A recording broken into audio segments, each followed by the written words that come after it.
I opened the door for her, she tripped and just pissed the chips into the cat. All over the window, into the chair.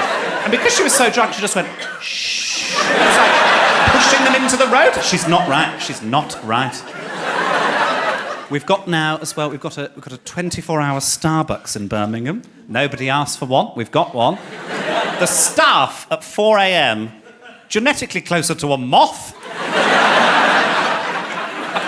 I went in at 4 a.m. It's only the once. I came back late from a show. I thought, I'll treat myself. I'll have a hot chocolate. Guy behind the counter obviously couldn't cope with daylight or anything. He was like, can I take a name? And I said, yeah, it's Joe. Can I ask why? He went, just in case the order gets confused. Looked around an empty Starbucks. I shuffled along to the service counter. Took him ages to make it. And then he went, hot chocolate for John. So to make a point, I just waited. Well, John will be here in a minute, won't he? Oh, he loves a hot chocolate, oh, John.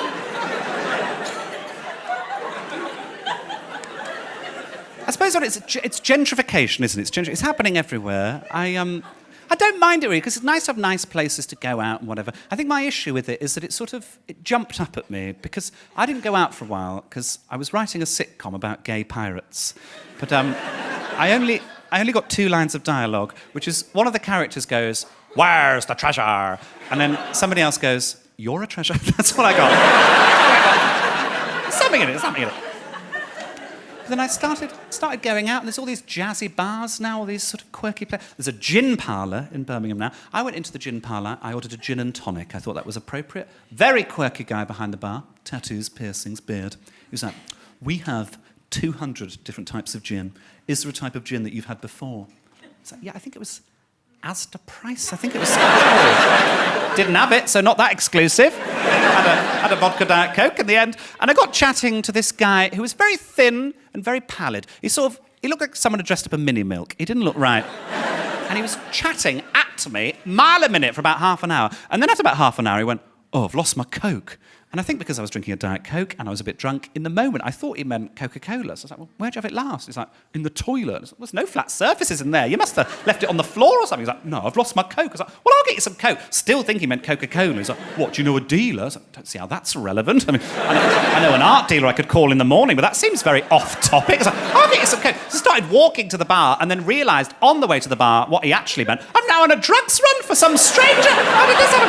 And I don't take drugs. I've no idea how you procure drugs. I know you can order them online now, which I find absolutely hysterical as an idea, that they can go, sorry you were out. We left 50 kilograms of smack with your neighbour.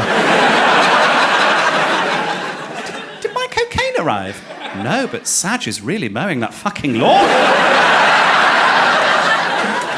No idea how it works, do I? So I needed a wee, so I thought, I'll go and have a wee, I'll work out what to do. So I went into a cubicle, because I get stage fright, I can't urinate next to other men, and thank you for laughing, it helps. And I went for a wee at my knob, and I popped the lid down on the toilet, and behind the lid was this little packet of powder, and I can see how he would have missed it just slipped down the back, but it created this moral quandary, really, because I don't have a problem with people taking drugs. Do whatever you like with your life. But I know cocaine, particularly, the way it's produced, the way it's brought into the country, there's a lot of blood on it. Pretty much every gram somebody dies for it. It's a really horrendous industry that you're funding if you take it or buy it, and it makes me very uncomfortable and sad, really. But also, it's not my property, it's not up to me, it's not my decision, so I didn't know what to do.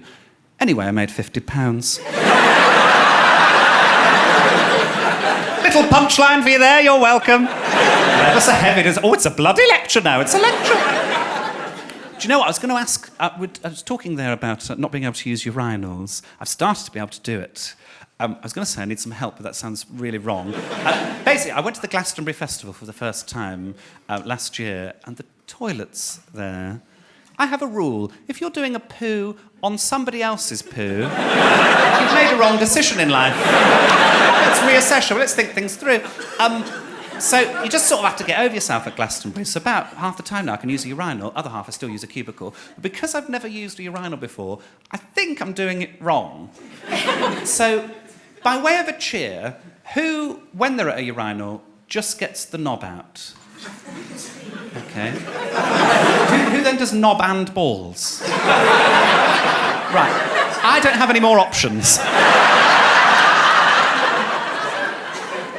This gentleman here, what was your name? Hello, Peter. What do you do? Not for a profession with your knob and balls. I treat myself. I sit down. You treat yourself and you sit down. I'm obsessed with you, Peter. Let's find out about you. So you've never used your... Surely you must have used a urinal at some point. Yes. Where are you from, Peter? I feel like you remind me of Mr. Tumnus. So, yeah, what do you do, Peter? Retired. Oh, you're retired? What are you doing with your retirement? Sitting down, having a piss? Watching me? Oh, lovely. How's it going for you? Boring. Boring. Oh. Ruined my big night, Peter. No, he said it with a smile on his face, I think. Otherwise, I might have to smash the shit out of him. So where do you live, Peter? Plymouth. Plymouth? Oh, well, God. Talk about boring, for fuck's sake. Jesus. So you've travelled then? Oh, lovely. Thanks for travelling. For you. For me?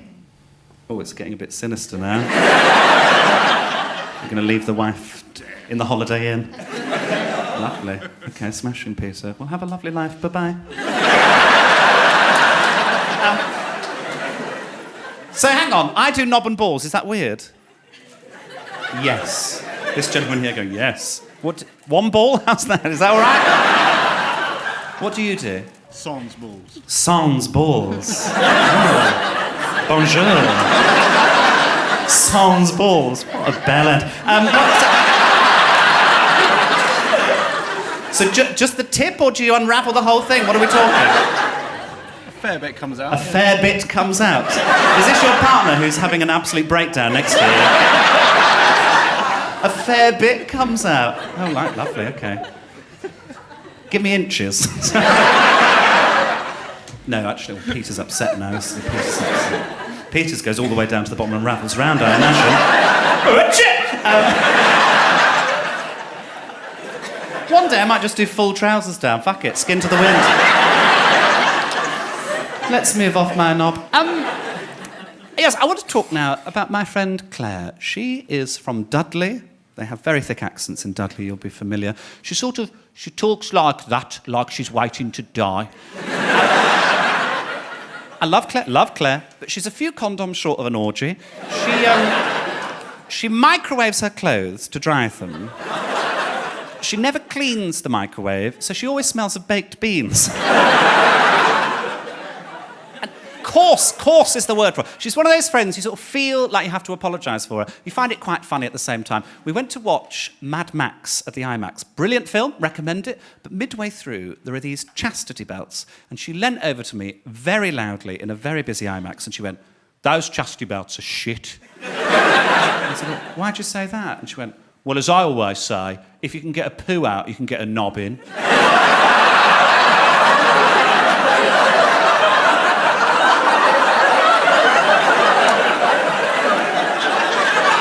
Okay, sure. All right. Something to live your life by, sure. As you always say, never stop saying that, do you, Claire? Little catchphrase. Oh, and she's so bad with men, dreadful with men. She'll go through a different boyfriend every sort of 2 or 3 months, and you know they're a bad egg, just based on their name. She'll introduce me, she'll be like, "This is Zane," or Adolf, or something. You just know. And last one, so awful. She came round, she said, "He's got this new sex thing where he likes to ejaculate on my face and take a photo of it." I said, "That's dreadful." And she went, "And I don't know what face to pull." It's a valid question, is it? Do you go like, "Thank you"? Or do you go like, "Sasa"? No Snapchat filter in the world for that, is there? Yes. And she gets so drunk as well, because we go out gay clubbing. We'll club a gay to death maybe once a month. So pleased with that joke when I wrote it. It's like, take the month off, Joe, fuck it. Because it's just a play on words as well. And I don't really engage with the gay community that often. There's one gay club which I love. It's called Hard Cock Life. And it's a gay hip-hop night. And it's because it's very camp gay men paired off with very aggressive, often misogynist rap lyrics. So it'll be like, "Smash her in the pussy." Like, "Yeah, smash her in the pussy!" That's really good. I don't know if it's an avocado and feta smash in the pussy, I'm not sure. But it's a very good night out. But she gets so drunk, Claire. I had to put her in a cab before midnight the other week. She got this bag of chips covered in curry sauce. She's not very graceful in heels at the best of times. She looks like when I put toilet rolls on my cat's legs. She just sort of like... Just not with it. the taxi driver spotted her a mile off. He's like, "You're not coming in this cab with those chips." And she went, "All I want in my life is these chips. That's all I've ever wanted." He's like, "If you soil the cab in any way, you'll have to pay a big fine." She's like, "I won't, I promise, I just want these chips." He was like, "All right." I opened the door for her. She tripped and just pissed the chips into the cab. All over the window, into the chair. And because she was so drunk, she just went, "Shh." It was like pushing them into the road. She's not right. She's not right.